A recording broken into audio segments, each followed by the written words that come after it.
ਚਰਨਾਂ ਕਮਲਾਂ ਵਿੱਚ ਵਿਰਾਜਮਾਨ ਗੁਰੂ ਸਾਹਿਬ ਸੰਗਤ ਜੀ, ਜਗਤ ਗੁਰੂ ਸਤਿਗੁਰੂ ਰਵਿਦਾਸ ਜੀ ਮਹਾਰਾਜ ਅੰਮ੍ਰਿਤ ਬਾਣੀ ਵਿੱਚ ਸਤਿਗੁਰੂ ਦੀ ਮਾਨਤਾ ਨੂੰ ਆਪਣੇ ਅੰਦਰ ਗਿਆਨ ਦੇ ਪ੍ਰਕਾਸ਼ ਕਰਨ ਦਾ ਉਪਦੇਸ਼ ਬਖਸ਼ ਕਰਦੇ ਹਨ। ਪਹਿਲੇ ਗਿਆਨ ਦਾ ਦੀਆ ਚਾਨਣਾ, ਪੀਛੇ ਦੀਆ ਬੁਝਾਈ, ਸਹਿਜ ਸਮੇਂ ਧੂਪ ਤਿਆਗੇ, ਵਿਰਾਮ ਆਪਣਾ ਖੁਦਾਈ। ਪਹਿਲੇ ਗਿਆਨ ਦਾ ਦੀਆ ਚਾਨਣਾ, ਪੀਛੇ ਦੀਆ ਬੁਝਾਈ। ਜਦੋਂ ਜੀਵ ਦੇ ਅੰਦਰ ਗਿਆਨ ਦਾ ਪ੍ਰਕਾਸ਼ ਹੋ ਜਾਂਦਾ ਹੈ, ਪਹਿਲੇ ਗਿਆਨ ਦਾ ਪ੍ਰਕਾਸ਼ ਹੋ ਜਾਂਦਾ ਹੈ, ਉਸ ਤੋਂ ਬਾਅਦ ਅੰਧਕਾਰ ਦਾ, ਅਗਿਆਨਤਾ ਦਾ ਦੀਵਾ ਬੁਝਦਾ ਹੈ। ਸਹਿਜ ਸੁਭਨੇ ਗੁਰੂ ਤਿਆਗੇ, ਰਾਮ ਆਪਣਾ ਖੁਦਾਈ। ਸਹਿਜ ਸੁਣ ਅਵਸਥਾ ਵਿੱਚ, ਦੁਨੀਆ ਅਵਸਥਾ ਵਿੱਚ ਪਹੁੰਚ ਕੇ ਜਗਤ ਪਿਤਾ ਜੀ ਮਹਾਰਾਜ ਉਚਾਰਨ ਕਰਦੇ ਹਨ। ਨਾ ਰਾਮ ਕਹਿਣ ਦੀ ਜ਼ਰੂਰਤ ਹੈ, ਨਾ ਖੁਦਾ ਕਹਿਣ ਦੀ ਜ਼ਰੂਰਤ ਹੈ, ਦੋਨਾਂ ਦਾ ਤਿਆਗ ਹੋ ਜਾਂਦਾ ਹੈ। ਭਾਵ ਰਾਮ ਖੁਦਾ ਸਰਬ ਵਿਆਪਕ ਪ੍ਰਭੂ ਦੇ ਅਨੇਕਾਂ ਨਾਮ ਹਨ। ਜੀਵ ਸਰਬ ਵਿਆਪਕ ਹਰ ਨੂੰ ਕਣ ਕਣ ਵਿੱਚ ਅਨੁਭਵ ਕਰਦਾ ਹੈ। ਫਿਰ ਜੀਵ ਨੂੰ ਹੋਰ ਕੁਝ ਕਹਿਣ ਦੀ ਜ਼ਰੂਰਤ ਨਹੀਂ ਰਹਿ ਜਾਂਦੀ। ਐਸੀ ਅਵਸਥਾ ਸਹਿਜ ਸੁਖ ਅਵਸਥਾ ਵਿੱਚ ਪਹੁੰਚ ਕੇ ਹੀ ਆਨੰਦ ਦੀ ਅਵਸਥਾ ਪ੍ਰਾਪਤ ਹੁੰਦੀ ਹੈ। ਪਰ ਸੁਖ ਕੇ ਦੀਏ ਪੂਰਬ ਨਿਤ ਮਿਲਾਰ, ਉਠ ਮਨ ਮਨ ਮਨ ਹੀ ਮਿਲੇ, ਛੁਟਕਤ ਬਜਰਕ ਪਾਠ।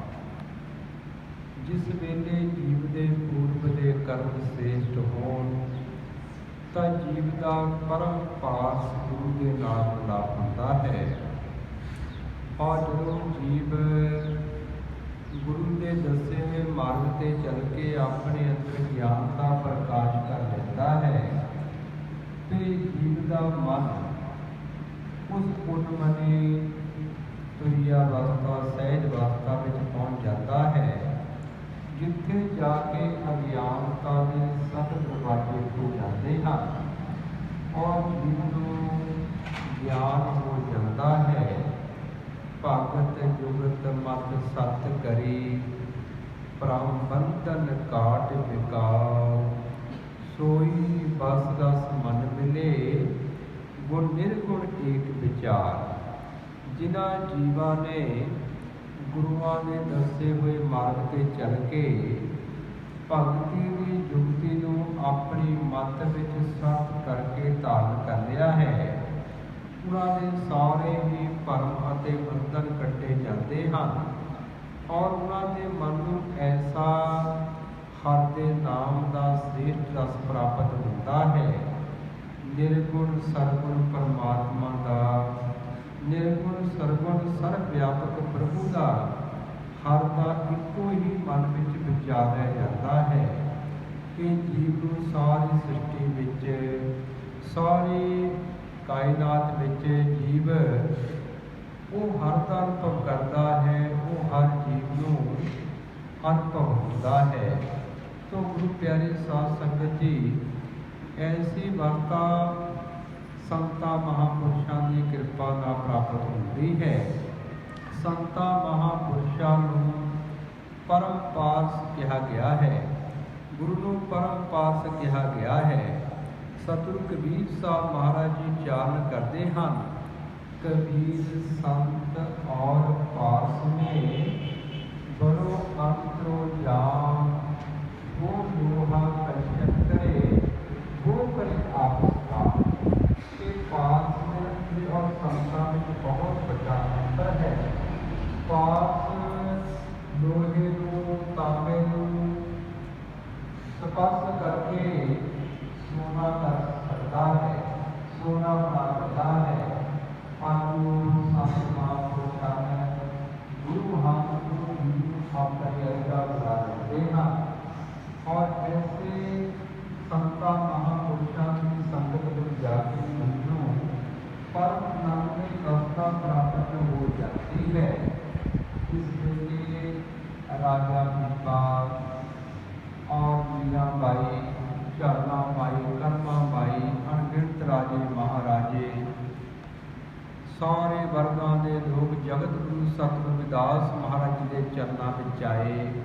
उन्होंने दसे हुए मार्ग से चल के उन्होंने अपने अंदर ज्ञान का प्रकाश किया। उन्होंने अनमोल जीवन सफल हो गया।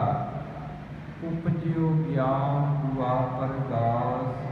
जिस वेले अंदर ज्ञान की उत्पत्ति होती है, प्रकाश हो जाता है, सारी सृष्टि में जीव हर का अनुभव करता है।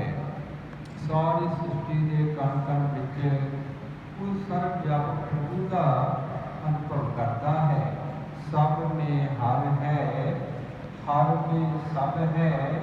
जिन आत्मा का जाना साथी नहीं और कोई दूसरा जानन हार सियाना।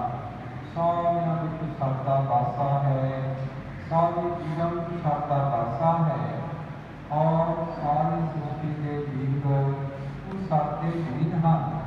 जिस जीव ने ऐसा अनुभव कर लिया, प्रभु तो बिना हो कोई दूसरा साक्षी नहीं है, साक्षी नहीं और कोई दूसरा जानन हाथ से आना। जिहड़ा जीव सानू सृष्टि के कण कण में जान लेंदा है, अनुभव कर लेंदा है, वो जीव इस संसार में महान बन जाता है। गुण बनतिया सम गुण बसे, जो तू ध्यान लगाए। रविदास कहे संसार में बहुत न जन्मे ताए। गुणवाना की संगत में जाके ही गुणवान बनता है और ध्यान न जुड़ता है और उस जीव को आनंदमय अवस्था प्राप्त हो जाती है। जगत गुरु सतगुरु रविदास महाराज जी आप प्रभु स्वरूप जिन्होंने अमृत बाणी की शुरुआत इतों की, तो ही मोही मोही तो ही अंतर कैसा। कि हर जी आप विच और मेरे विच और आप विच कोई अंतर नहीं है। और जगत गुरु सतगुरु रविदास महाराज जी ने विश्व को उपदेश बख्शिश किए हैं। प्रेम की जेवरी बांधियो तिलोजा, कहे रविदास सोच को कमन गुण। कि हम केवल ते केवल प्रेम की जेवरी कहिए रस्सी नाल बन्निया जा सकता है। और जगत गुरु सतगुरु रविदास महाराज के चरणों में आत्मा ने विनती की कि महाराज जी उस हर का अनुभव जीव कदों करता है अपने अंदर। जगत गुरु रविदास महाराज जी क्या किया, सर्व एक अनेक स्वामी सब घट भोग गए सोई। कह प्रकाश हाथ कह दिए सहजे हुए सो होई। हम एक तो एक धारण करके सृष्टि के कण कण में विराजमान है। तू सबका अनुभव जीव हथा तेरा तो मेरे अपने अंतर उत्पन्न करता है। जिस वेले सहज अवस्था में पहुंच जाता है, सहजे सहजे अभ्यास करना जीव को हर का अनुभव अपने अंदर हो जाता है। तो ऐसी अवस्था संता महापुरुषों की कृपा नाल दी है। जगत गुरु सतगुरु रविदास जी महाराज जिन्होंने विश्व को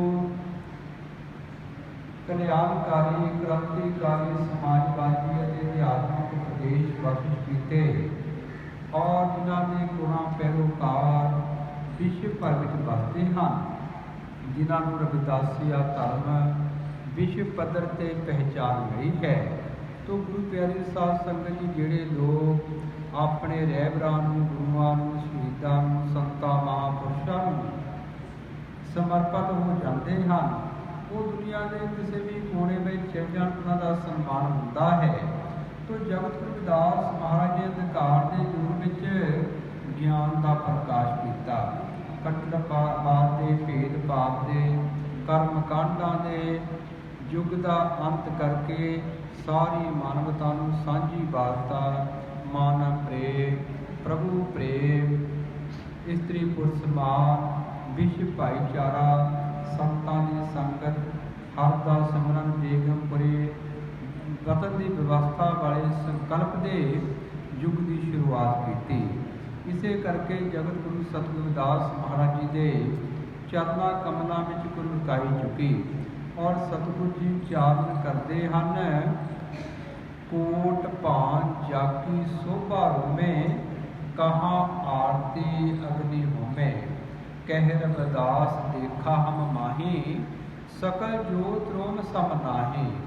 ਕਿ ਕਰੋੜਾਂ ਸੂਰਜਾਂ ਤੋਂ ਵੱਧ ਹਰ ਦੇ ਨਾਮ ਦਾ ਪ੍ਰਕਾਸ਼ ਹੈ। ਔਰ ਸਤਿਗੁਰੂ ਜੀ ਉਚਾਰਨ ਕਰਦੇ ਹਨ ਕਿ ਮੈਂ ਆਪਣੇ ਅੰਦਰ ਅਨੁਭਵ ਕੀਤਾ ਹੈ ਕਿ ਦੁਨੀਆ ਦਾ ਸਾਰਾ ਪ੍ਰਕਾਸ਼ ਇਕੱਠਾ ਹੋਵੇ, ਹਰ ਦੇ ਇੱਕ ਬਾਲ ਬਰਾਬਰ ਪ੍ਰਕਾਸ਼ ਦਾ ਮੁਕਾਬਲਾ ਵੀ ਨਹੀਂ ਕਰ ਸਕਦਾ, ਕਿਉਂਕਿ ਸਾਰੀ ਸ੍ਰਿਸ਼ਟੀ ਵਿੱਚ ਸਰਦਾ ਪ੍ਰਕਾਸ਼ ਹੈ। ਨਾਮ ਤੇਰੇ ਕੀ ਜੋਤ ਲਗਾਈ, ਭੈਰੋ ਕੋ ਪਿਆਰੋ ਪਵਨ ਸਗਲਾਏ। ਜਿਸ ਵੇਲੇ ਜੀਵ ਦੇ ਅੰਦਰ ਨਾਮ ਦੀ ਜੋਤ ਜਗ ਜਾਂਦੀ ਹੈ ਤਾਂ ਸਾਰਾ ਸੰਸਾਰ ਜਗਮਗਾਇਆ ਹੋਇਆ ਅਨੁਭਵ ਹੁੰਦਾ ਹੈ। ਤੋ ਜਗਤ ਗੁਰੂ ਸਤਿਗੁਰੂ ਰਵਿਦਾਸ ਜੀ ਮਹਾਰਾਜ ਅੰਮ੍ਰਿਤ ਬਾਣੀ ਵਿੱਚ ਸਮੁੱਚੀ ਮਾਨਵਤਾ ਨੂੰ ਹਰ ਦਾ ਨਾਮ ਜਪਣ ਰੂਪੀ ਸੱਚੀ ਆਰਤੀ ਕਰਨ ਦਾ ਕਲਿਆਣਕਾਰੀ ਮਾਰਗ ਬਖਸ਼ਿਸ਼ ਕਰਦੇ ਹਨ। ਹਾਂਜੀ।